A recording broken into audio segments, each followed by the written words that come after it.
조선인의 절규, 조선 최악의 군주, 국가와 백성을 어육으로 만들다. 당신의 가족은 안녕할 수 있을까요? 당신의 딸은 안녕할 수 있을까요? 시청자 여러분, 안녕하십니까? 우리 역사상 최악의 참사가 1636년에서 1637년 사이에 일어났습니다. 병자호란입니다. 자질이 없는 군주가 통치했던 결과는 비참했습니다. 인조와 그 패당은 정권 탈취 후 자리 나눠먹기로 일관했습니다. 전쟁에서 패한 쪽은 목을 길게 빼고 칼을 기다려야 합니다. 그러나 인조는 북송의 휘종처럼 끌려가지 않은 것만을 천만다행으로 여겼습니다. 그 대신에 칼날을 받은 것은 불쌍한 민초들입니다.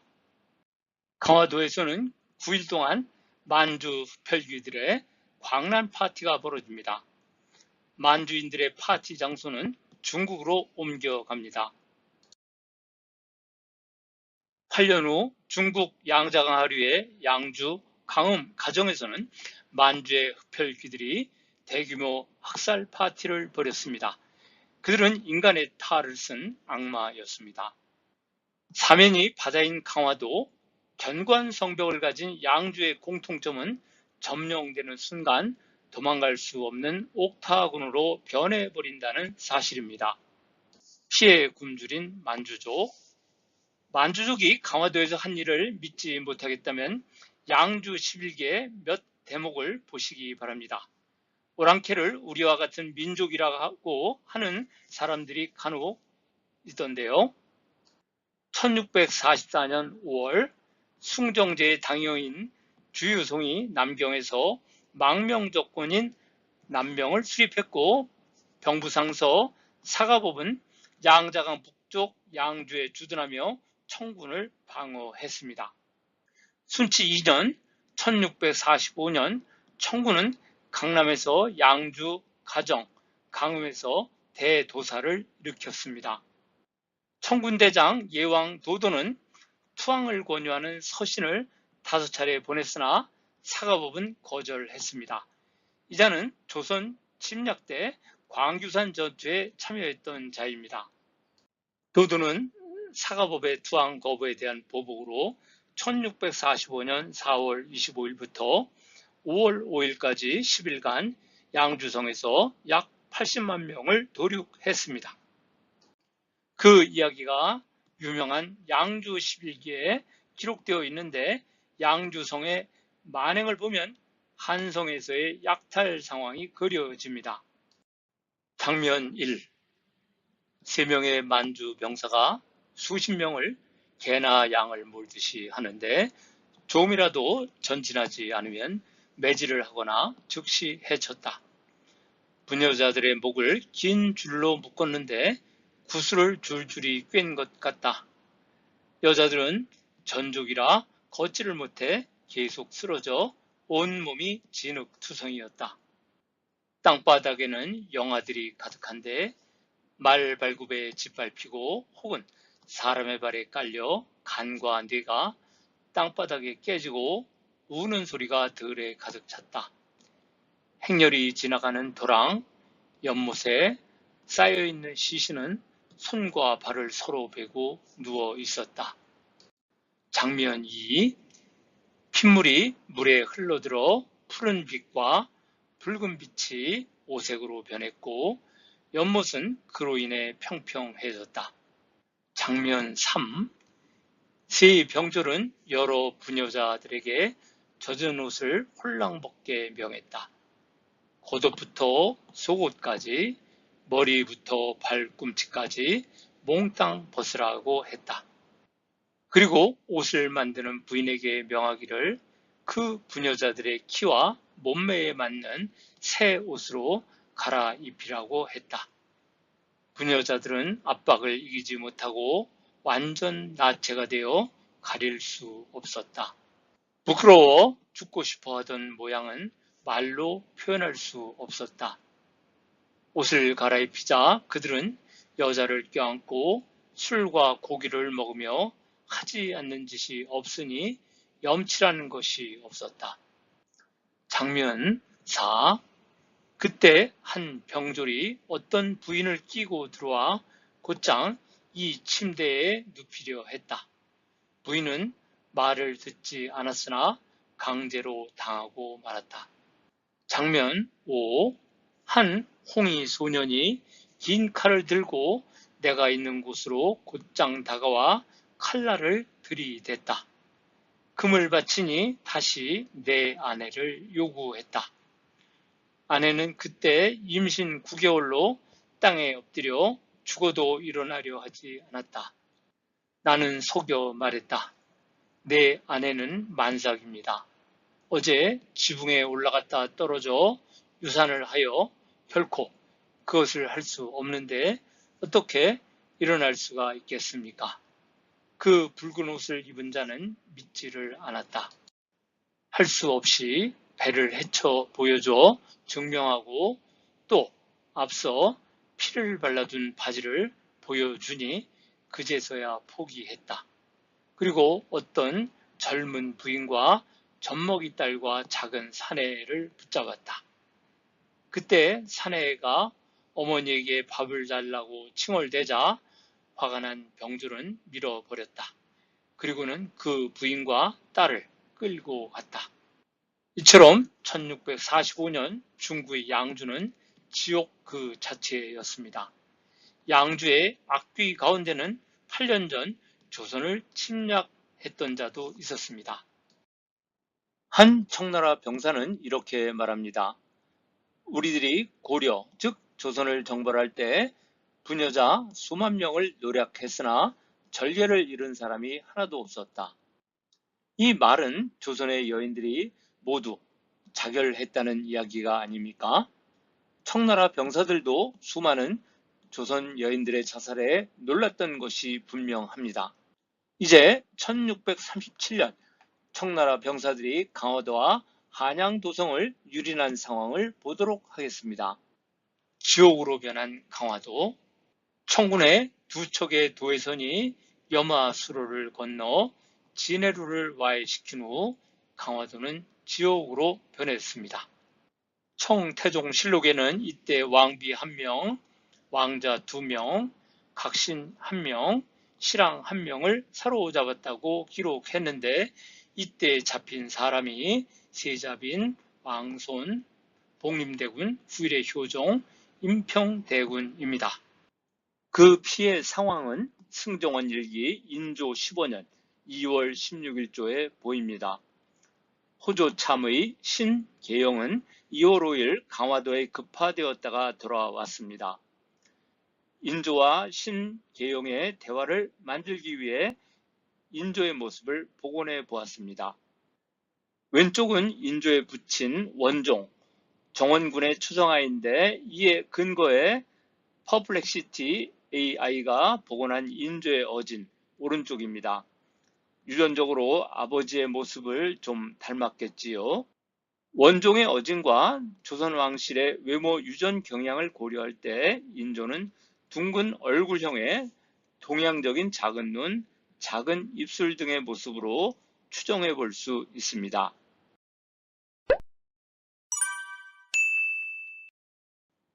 인조가 물었다. 강도에서 살육된 사람이 얼마나 된다고 하던가? 신계영이 대답했다. 주인이 있는 시체는 거의 거두어 매장하였고 주인이 없는 시체는 버려져 있습니다. 그러므로 매장하려 할 때는 반드시 시체를 찾으려는 사람을 기다리려고 우선 풀로 덮어 두었습니다. 신계영의 대답에서는 구체적인 사망자 수에 대한 언급이 없습니다. 통계를 낼 수 있는 행정력이 마비되었기 때문으로 생각됩니다. 인조가 물었다. 지난 곳 중에 어느 곳에 시체가 특히 많았는가? 신계영이 대답했다. 소문밖에 아주 많았는데 쌓여있는 시체 가운데 어린아이의 시체가 더욱 많았고 그 외의 지역은 시체가 질비하게 쌓여있는 정도는 아니었습니다. 강화산성 내의 사람들은 청병들이 남문을 거쳐 침입하자 반대편의 서문으로 도망했고 이를 청병이 서문 밖까지 추격해 살해한 것입니다. 강도록에는 오랑캐의 약탈이 지나간 후 자신을 보호할 힘이 없는 갓난 아이들의 떼죽음을 이렇게 묘사하고 있습니다. 강도를 약탈한 후 온 사방이 노린 냄새와 비린 냄새였다.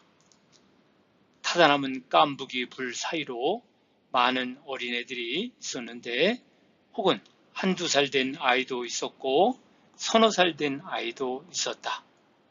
어떤 아이는 울고 어떤 아이는 기어다니고 어떤 아이는 부모를 부르고 어떤 아이는 엎드린 채 죽었다. 죽은 아이는 헤아릴 수 없이 많았다. 이것이 당시의 운명이었는가? 어린아이들이 하늘에 무슨 죄를 지었다는 말인가? 강도로. 이것은 연려실기술의 기술입니다. 청병이 머물러 있은 지 9일 만에 수기와 빈궁 및 두 대군과 대군의 부인을 협박해 나오게 했다. 드디어 병사들을 풀어 대대적으로 노략질을 시켰는데 관청과 개인의 집을 모두 불살랐다. 사람들을 베어 죽이고 사로잡아서 온 섬을 도륙하였다. 그렇게 한 후에 잡은 사람을 몰고 강을 건너 남한산성으로 향하였다. 가는 도중에 갓난아이가 눈 위를 기어 다녔는데 살아있는 아이도 있었고 죽은 아이도 있었고 죽은 어머니의 젖을 여전히 빨고 있는 아이도 볼 수 있었는데 그 수요를 헤아릴 수 없을 정도였다. 즉 청병은 9일 동안 병사를 풀어 강화도를 약탈했는데 10일 동안 약탈한 양주와 상황이 비슷했을 것입니다. 그러나 조선인은 스스로 목숨을 끊어 저항했습니다. 피살된 사람들의 붉은 선열이 칠면초에 옮겨졌다고 하여 강화 사람들은 강화도 함락 원인 제공자인 김경증을 원망하여 경증이 불로 불었습니다. 또 최혜길이 대답합니다. 적진이 아직 철수하기 전에 사람을 보내어 즉시 수습하면 버려진 아이들을 많이 구할 수 있다고 합니다. 신계영은 또 말합니다. 들어갈 때에는 몇 개의 읍이 비로 땅을 쓸어버린 듯 다 포로가 되었다고 들었는데 나올 때에는 도망쳐 돌아온 남녀를 많이 보았습니다. 그들에게 거주지를 물으니 모두 통진과 김포 사람이었습니다. 인조가 물었다. 촌락에는 거주하고 있는 사람이 거의 보이지 않던가? 신계영이 대답합니다. 근래에는 공연히 놀라는 일이 너무 많아서 비록 도망쳐 돌아온 사람이 있더라도 모두 산으로 올라가 도피해 있어 전혀 없습니다. 인조가 물었다. 부평 근처는 어떠하던가? 신기영이 대답합니다. 여기에는 탈자가 많아서 의미 전달이 잘 되지 않습니다. 부평은 강변의 여러 읍과 신들의 행렬을 보고 모두 피해 산으로 올라갔는데 신들이 그들로 하여금 나오게 이 대화를 보면 김포, 통진, 강화가 초토화되었고 사람들은 포로로 끌려갔으며 도망에 돌아온 사람들도 산속의 피신에 인적이 끊겼음을 알 수 있습니다. 강도의 죽음의 기록들 병자호란 당시 강화도의 상황을 증언한 기록은 매우 많습니다.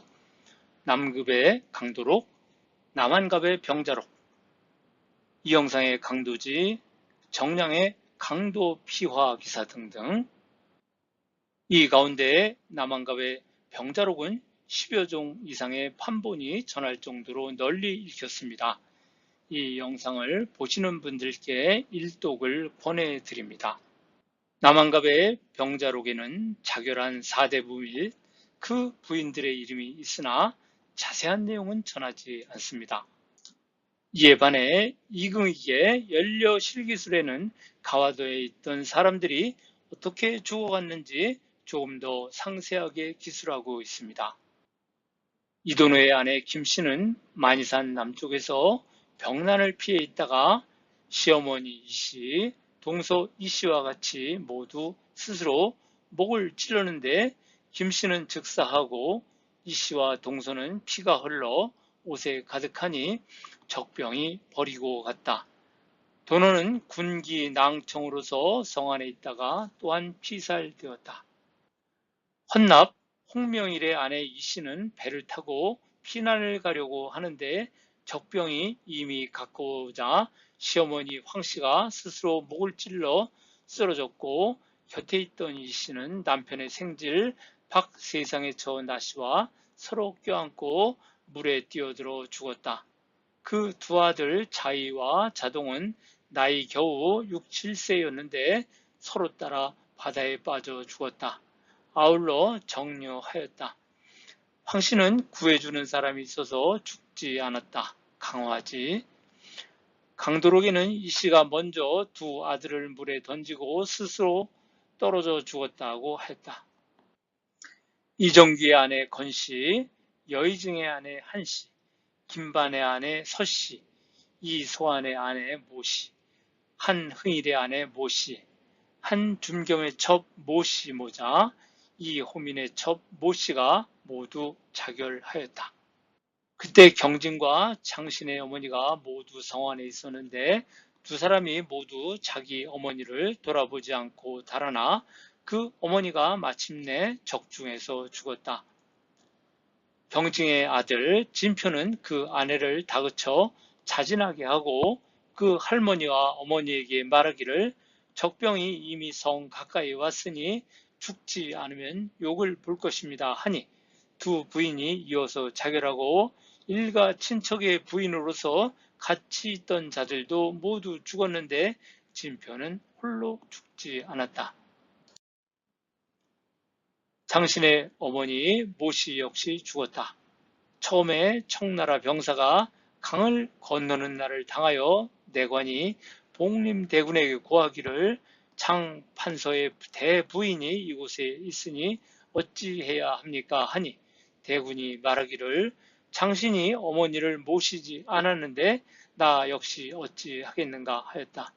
마침내 추위와 굶주림에 강변에서 죽었다. 여기에서 장신은 강화 유수로서 판옥선 27척을 지휘했던 인물입니다. 위에 연려실기술에는 광해군 때 명나라와의 외교에서 맹활약한 이정규의 부인인 안동권 씨, 아들 이소안의 부인인 여주 이 씨도 자결했다는 내용이 보입니다. 그러나 강화지에는 이정규의 부인 권 씨가 자살한 것이 아니라 교동도의 여사에서 슬퍼서 상심하다가 죽었다고 기록했습니다. 연려실기술에는 또 이렇게 쓰고 있습니다. 그 밖에 부인들이 죽음으로써 절개를 지킨 사례는 이루다 기록할 수 없었다. 천인의 처첩도 많은 사람이 자결하였다.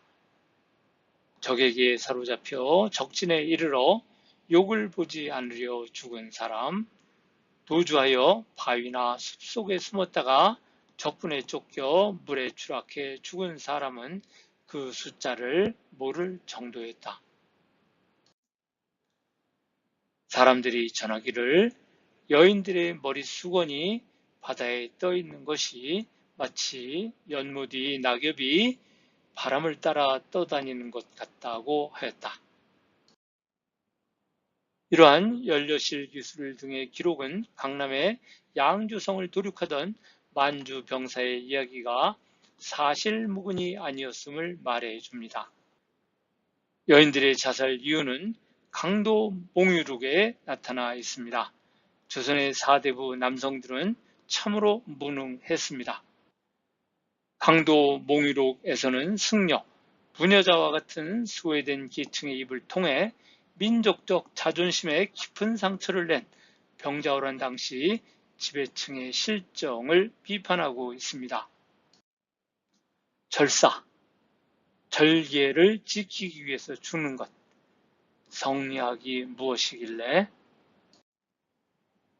강도 몽유록은 청호선사라는 가공의 인물이 강화도에서 사망한 여인들의 유골을 묻어주기 위해 강화도로 갔다가 꿈속에서 여성이라는 이유로 짓밟힌 원귀 14명의 하소연을 듣는 내용으로 구성되어 있습니다. 등장하는 인물들은 사대부 가문의 여성들인데 작가가 여성들을 동원한 까닭은 무능한 남성들의 책임을 물을 자격이 여인밖에 없었기 때문입니다. 강도 몽유록에 기록된 14명의 여성들은 모두 자결했다는 공통점이 있습니다. 남한산성의 치찰사 김류 집안의 여성 3대가 모두 자결했습니다. 김류는 강화도가 안전하다고 하여 아들 김경징을 검찰사로 보냈고 가족들도 이곳에 들어왔습니다. 그런데 가족들을 죽게 한 것은 정작 손자인 김진표였습니다.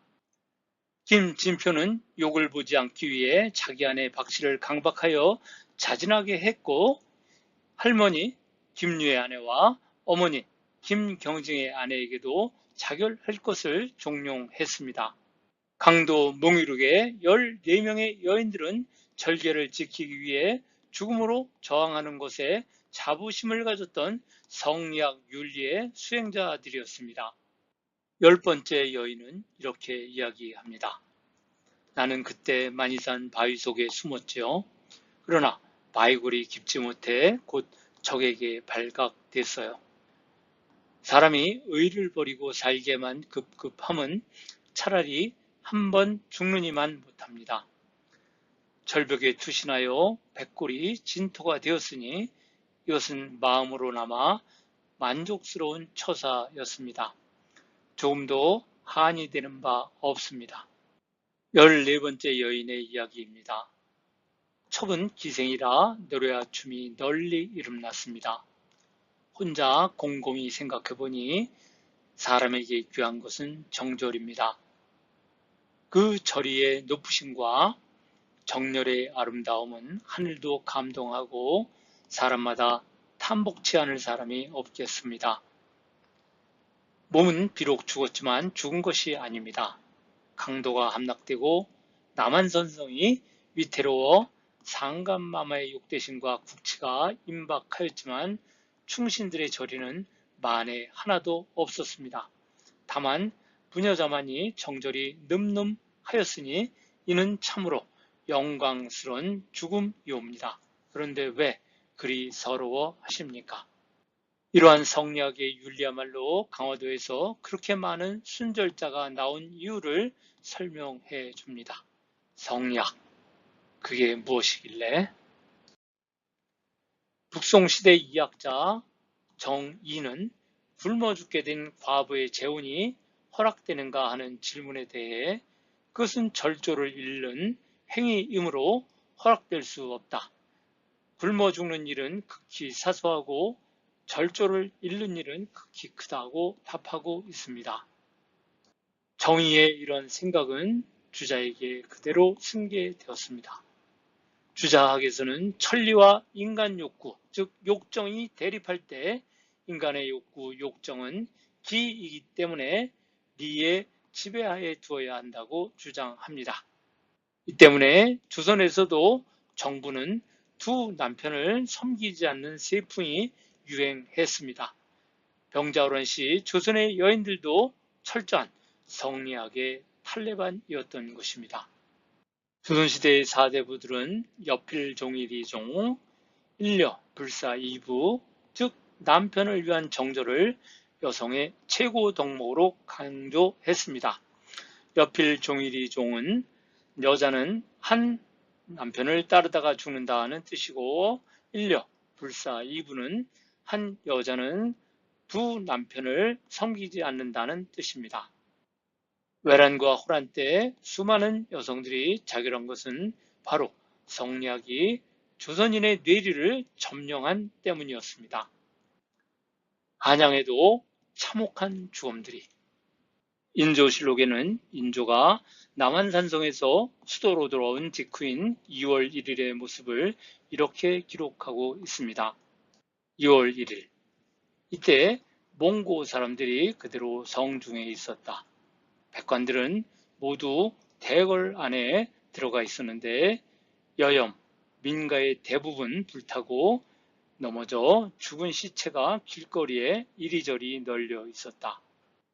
2월 3일, 호주에서 경성에는 단지 10세 미만의 어린이와 나이 70이 넘은 사람만 남았는데 대부분 아사, 동사 직전이었다. 어린이의 경우는 임진왜란 당시의 예에 따라서 노비로 삼아 살리게 하고 늙은이는 호주에서 진율하게 하도록 한다고 하였다. 2월 9일 백골을 묻어주는 일이야말로 왕정의 급선무입니다. 적에게 죽은 도성 백성들이 길가에 버려져 있는데 참혹해서 차마 볼 수가 없습니다. 그리고 피난민들이 차츰 돌아와 모이고 있는데 굶주리고 곤궁한 자를 구할 길이 급합니다. 호주로 하여금 별도로 더 진구하게 하고 인하여 남정을 징발해서 시체를 매장하게 하소서. 인조실록에 기록된 한양도성의 민가는 불타고 백성들의 시신들이 곳곳에 널려 있어 차마 눈뜨고 보기 어려운 상황이었습니다. 김종일은 1637년 2월 초 귀경할 때 여강, 여주, 평구, 남양주 3패를 거쳐오면서 보았던 광경을 기록하고 있습니다. 지나온 도로에 있던 오랑캐가 겨우 며칠 전에 진을 철수했다. 여염집은 모두 비었고 부를 때는 연기도 나지 않아 적막하다. 널린 시신들이 쌓여있고 그것이 눈에 띄면 마음을 아프게 해 길을 갈 수가 없다. 밤에는 빈집에 들어가고 낮에는 광야에서 밥을 먹었다. 서로 마주보며 울음을 삼키고 눈물을 떨군다. 어렵사리 걸음을 옮기지만 도성 사람들 또한 돌아온 자가 없다. 도성의 방리도 한결같이 텅 비어 있어 지나온 곳과 똑같다. 노암집. 이러한 기록들은 수도 한양과 그 주변의 경기도가 폐허로 변했음을 묘사하고 있습니다. 이처럼 만주족은 가는 곳마다 살인 파티를 벌였던 것입니다. 나라가 망하면 당신의 가족은 안전할까? 조선 백성들의 디아스포라. 신계영이 몇 개의 읍이 비로소 땅을 쓸어버린 듯 다 포로가 되었다고 했듯이 만주 병사들은 부족한 노동력을 채우기 위해 납치의 혈안이 되었습니다. 남한갑은 성산 일대에서 출발한 피로인들에 대해 이렇게 썼습니다. 적은 아침 해가 뜰 무렵부터 큰 길을 세 줄로 행군하기 시작했다. 우리나라 사람 수백 명이 앞서가면 오랑캐 한 둘이 뒤를 따라 가곤 했는데 종일토록 끝이 나지 않았다. 최명길은 지천집에서 1637년 2월 15일에 포로로 잡힌 인구가 무려 50여만 명이라고 했습니다.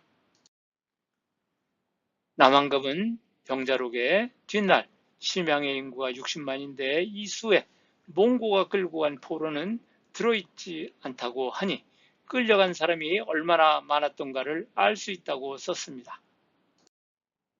산성 일기에는 심양 저자에 파는 사람이 66만에 또 몽고가 홀린 끌고 간 자는 그 수에 들이지 아니하니 그 많음을 가히 알리노라 라고 하여 끌려간 조선인으로 인해 심양의 인구가 66만으로 폭증했음을 말하고 있습니다. 한 논문은 청나라가 입관하기 이전 심양의 인구는 군대 6만, 가족 18만을 합치면 대략 24만 정도로 분석했습니다. 남한갑, 최명길 등이 말한 심양 인구 50에서 66만에서 24만 정도를 뺀 것이 끌려간 사람들의 숫자가 아닐까요?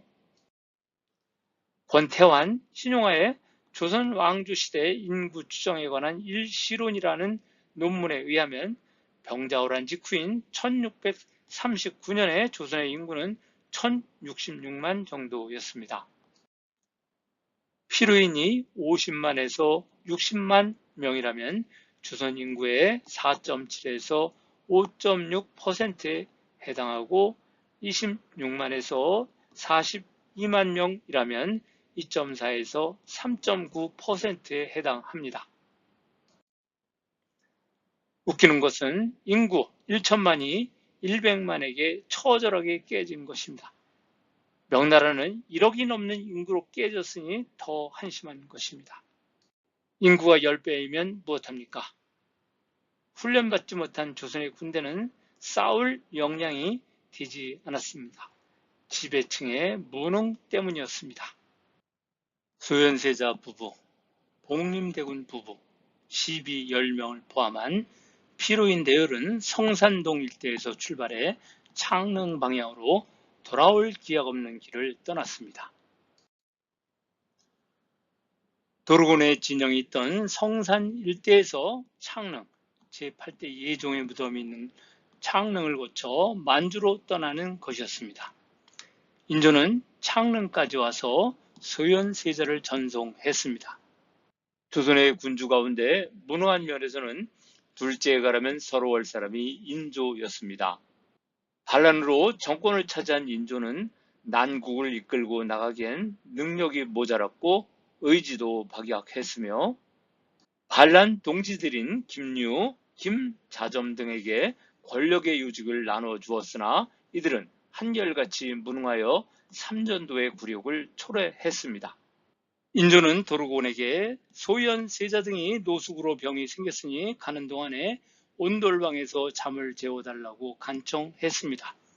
제겐 고슴도치의 사랑으로 보입니다. 강화도에서 남정들은 태반이 살아남았지만 여인들은 모두 잡혀갔다는 기록은 만주인들의 납치 목적이 성적인 것에 있었음을 말해줍니다. 병자 호란 때 끌려간 여성 피로인, 포로가 된 사람들은 청나라 병사에 첩이되었습니다. 1637년 4월 22일에 청실록 기록을 보면 끔찍합니다.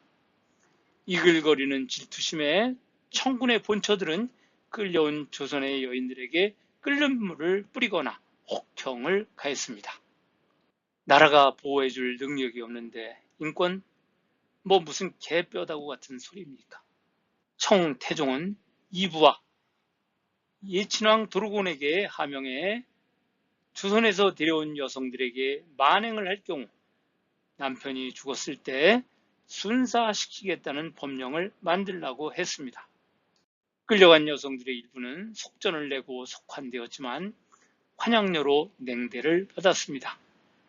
환양녀가 시가에서 이혼이 제기된 것은 장유에서 비롯되었습니다. 장유는 강화도 패전의 원인 제공자인 장신의 형입니다.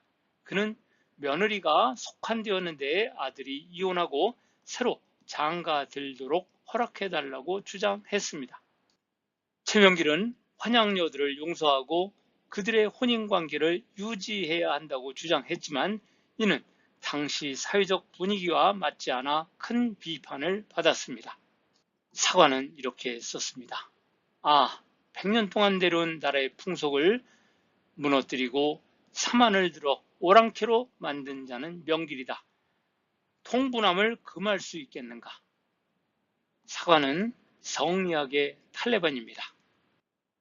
일부 매스컴에서 환속된 여성들이 각 도의 주요 하천에서 몸과 마음을 씻으면 정절이 회복된다는 회절강 이야기를 맹신하고 게재하고 있습니다. 회절은 절개를 회복한다는 뜻인데 회절강의 이야기는 사료에서 찾을 수 없는 헛소리입니다.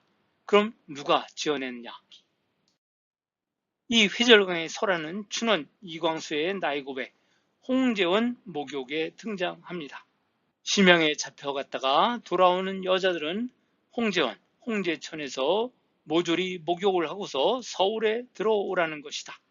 이것으로 그들의 정조 문제를 일척 하기로 하고 다시 거론하는 자는 엄벌한다는 것이다.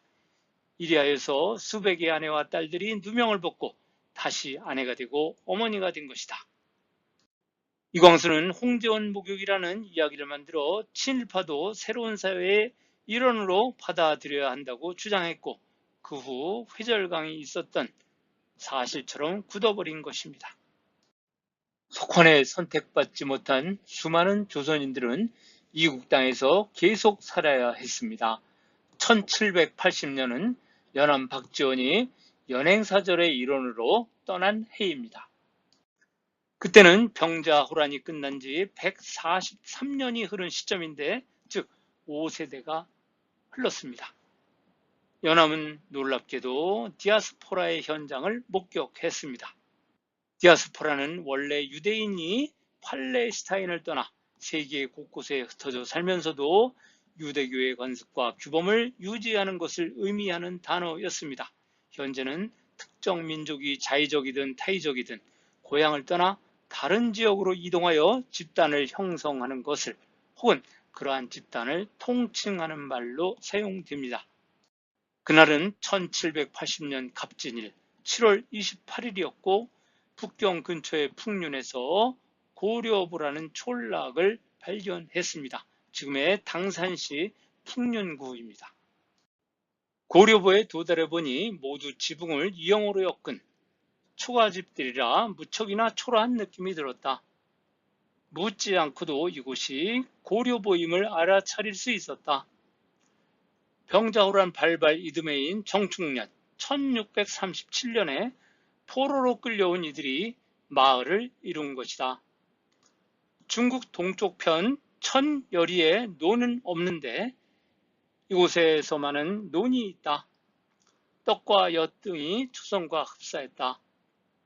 이전에는 사신 일행이 당도했을 때 하인배들이 술이나 음식을 사 먹으면 값을 받지 않는 일도 더러 있었으며 아낙네들도 내외를 하지 않았고 고국 이야기가 나오면 눈물 짓는 이도 적지 않았다. 열하일기. 병자호란 때 조선의 백성들이 끌려온 이곳에는 현재 고려포 초등학교가 있어 조선인들이 살았던 흔적이 남아 있습니다. 시청 감사합니다.